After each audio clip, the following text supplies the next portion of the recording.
सद्गुरुदेव भगवान की जय।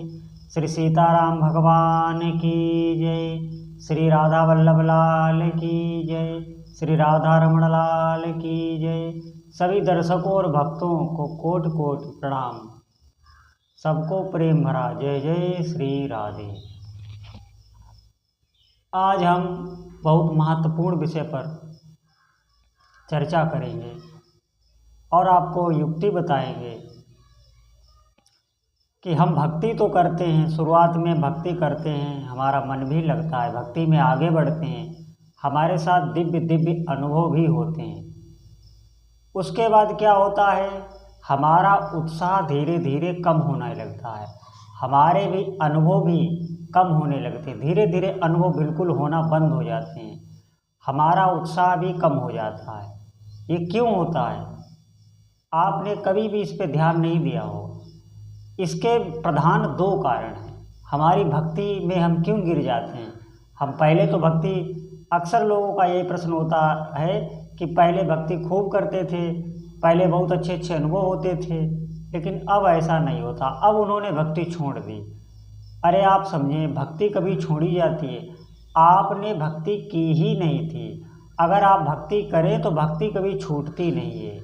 आप एक बार भी भगवान का अगर साधन पकड़ लें, उनका नाम पकड़ लें, उनका मंत्र पकड़ लें, निष्ठा से अगर आप नाम और मंत्र जपें तो वो कभी छूटता नहीं है। आपका भोजन छूट जाएगा, आपकी जितनी भी संसारिक क्रियाएं छूट जाएंगी, लेकिन आपका नाम या मंत्र या अपने इष्ट देव की उपासना नहीं छूटेगी। आप विशेष ध्यान रखना, इसके पीछे सिर्फ दो ही कारण होते हैं। पहला कारण ये होता है कि हमारे मन में जो गलत भावनाएं, गलत चिंतन आते रहते हैं, गलत विचार आते रहते हैं, बुरी बुरी बातें आती रहती हैं। भजन के समय जब आप भक्ति कर रहे होते हैं तब भी आती हैं, हम उनको महत्व दे देते हैं। जब हम उनको महत्व दे देते हैं तो फिर हमसे क्रियाएं हो जाती हैं, धीरे धीरे भक्ति से फिसल जाती हैं। हम विषयों में ही फिसलते हैं, विषयों का महत्व हो जाने से भक्ति में फिसल जाते हैं। इसमें सावधानी आपको ये रखनी है। पहला तो कारण मैंने ये आपको बता दिया, और दूसरा कारण होता है सत्संग ना सुनना। आप भक्ति तो करते हैं, भगवान की सेवा करते हैं, आपने दीपक जला दिया, आरती कर दी, वंदना कर दी, अपनी जो भी स्तुति पूजा करते हैं, भोग लगा दिया, ये रोज़ की आपकी भक्ति दिनचर्या हो गई। शाम को भी आप आरती भजन कर देते हैं, थोड़े बहुत आप भजन सुन लेते हैं। आपकी भक्ति क्यों गिरती है? क्योंकि फिर आप अपने जप या नाम को भक्ति में नहीं जोड़ते। जब तक आप भगवान के मंत्र या नाम को जब भी खाली समय मिले तब आप नहीं जपते हैं तो आपकी भक्ति आगे चलकर आपकी निराशा ही लगेगी, आपका उत्साह कम होता चला जाएगा। नाम और मंत्र और हमारी साधना चलती रहे, इसके लिए आपको सत्संग सुनना बहुत अनिवार्य है। सत्संग आप सुने, सत्संग उन्हीं संतों का सुने जिनसे हमारी भगवान के नाम में प्रीति हो, भगवान के रूप में प्रीति हो, भगवान की भक्ति बढ़े, वो ही सत्संग सुने। उससे क्या होगा, आप रोज़ भजन कर पाएंगे। रोज़ भजन करेंगे तो आपका एक नियम बन जाएगा। नियम के बाद फिर निष्ठा आ जाती है। निष्ठा के बाद कोई भी भक्ति से गिरता नहीं है। निष्ठा ऐसी हो जाती है कि भोजन छूट जाए, निद्रा छूट जाए, लेकिन भजन नहीं छूटेगा। इसे निष्ठा कहते हैं। यहाँ तक पहुँचने के लिए आपको सत्संग रोज ही सुनना है। अब भक्ति में गिर क्यों जाते हैं?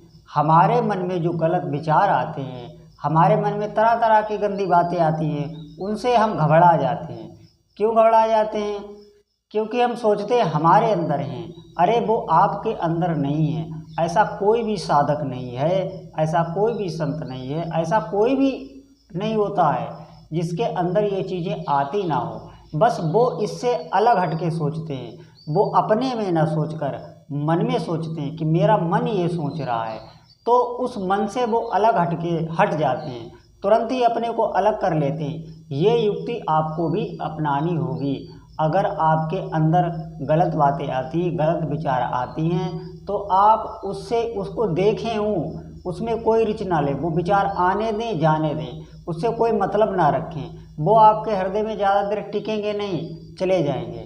क्योंकि वो विचार आते हैं अनंत काल से हमारा विषयों का अभ्यास है।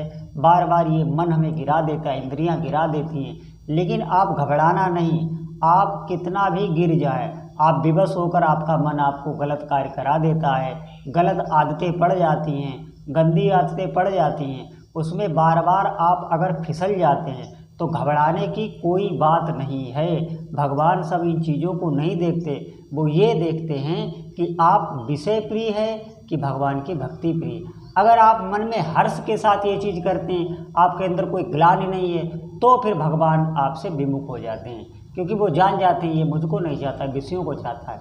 और अगर आपके अंदर ये ग्लानि रहती है कि मेरे अंदर ये गंदे विचार क्यों आते हैं, आप अंदर अंदर मतलब अंदर अंदर आप कुढ़ते रहते हैं, आप विषयों में गिर जाते हैं, आपका मन गिरा देता है, लेकिन आपके अंदर क्लेश रहता है। ये क्लेश भगवान देखते हैं, वो जानते हैं ये विवश होकर फिसल जाता है। फिर भगवान क्या करते हैं, फिर आपके अपराध को लिखा नहीं जाता है, आपके अपराध को क्षमा कर दिया जाता है और आपकी भक्ति मान ली जाती है। फिर आपको भगवान की तरफ से मदद मिलने लगती है। ये बात बहुत ज़रूरी है, इसे समझ लेना। आपकी मदद करने लगते हैं, आप उन्हीं का नाम पुकारें। आप विषयों में जा रहे हैं तो उनका ही नाम पुकारें, निश्चित वो रक्षा करते हैं। तुरंत आप उनका नाम जपने लगें, आपकी रक्षा हो जाएगी। आप घबराए नहीं। हाँ, अगर आपके अंदर आप हर्ष के साथ विषयों को भोगते हैं और आपके अंदर कोई ग्लानि नहीं है, आप भक्ति भी करते हैं, तो आप आगे चलकर भक्ति से विमुख हो जाएंगे, क्योंकि फिर इष्ट देवता मदद नहीं करते। वो देख लेते हैं कि इसकी प्रियता विषयों में है, इसकी प्रियता हमारे में नहीं है, भक्ति में नहीं है। ये भगवान जरूर देखते हैं। अगर आपके अंदर ग्लानि है और आप बार बार ये मन आपको गिरा देता है, ये इंद्रियां गिरा देती हैं, तो घबराने की कोई बात नहीं। ये ऐसा मार्ग नहीं है कि आप इसमें फिसल जाएं, भगवान आपकी मदद ना करें।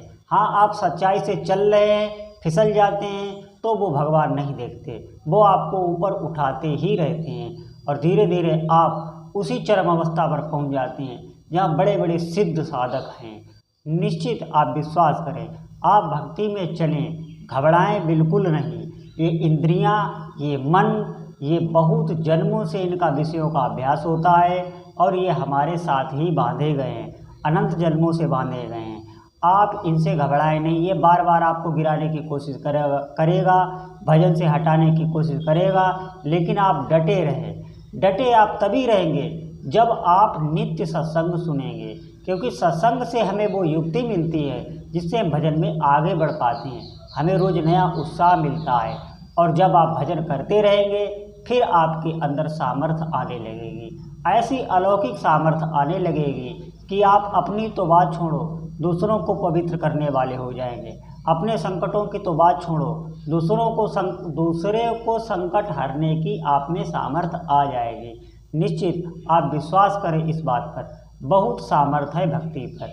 लेकिन बहुत लोग भक्ति में गिर जाते हैं, फिर वो भक्ति छोड़ देते हैं, उन्हें अनुभव होना बंद हो जाते हैं। उसका यही कारण है कि वो विषयों में फिसल जाते हैं, उनका मन गलत चिंतन करवाता है और वो गलत चिंतन करने के साथ गलत क्रियाएं भी कर देते हैं, फिर उन्हें दोष लग जाता है, फिर आगे चल के उनका मन भक्ति से हटने लगता है, धीरे धीरे उनकी भक्ति से वो विमुख हो जाते हैं। बहुत लोग तो फिर भक्ति की निंदा ही करने लगते हैं, संतों की निंदा करने लगते हैं, शास्त्रों की निंदा करने लगते हैं। वो कहते हैं ये सब गलत लिखा है।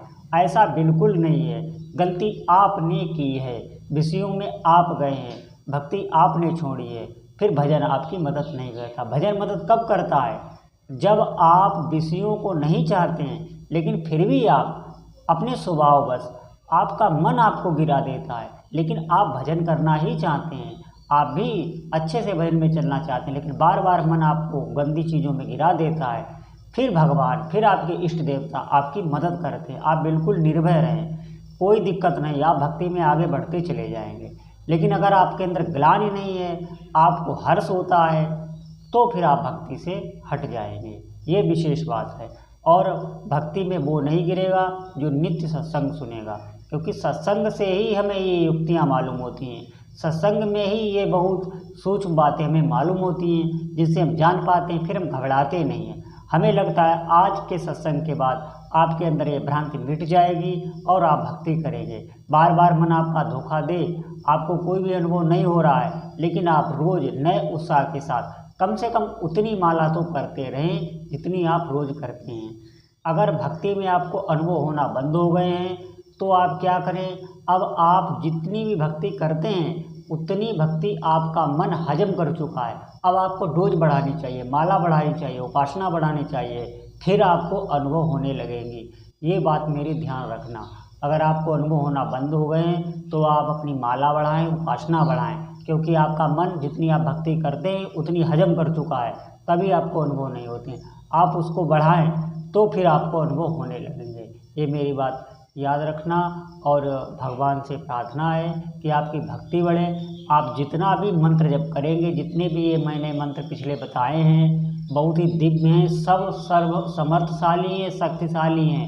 कोई मंत्र किसी से छोटा नहीं है। आप जो जपें आपको शक्ति मिलेगी, सब कार्य आपके पूर्ण होंगे। बोलो जय जय श्री सीताराम।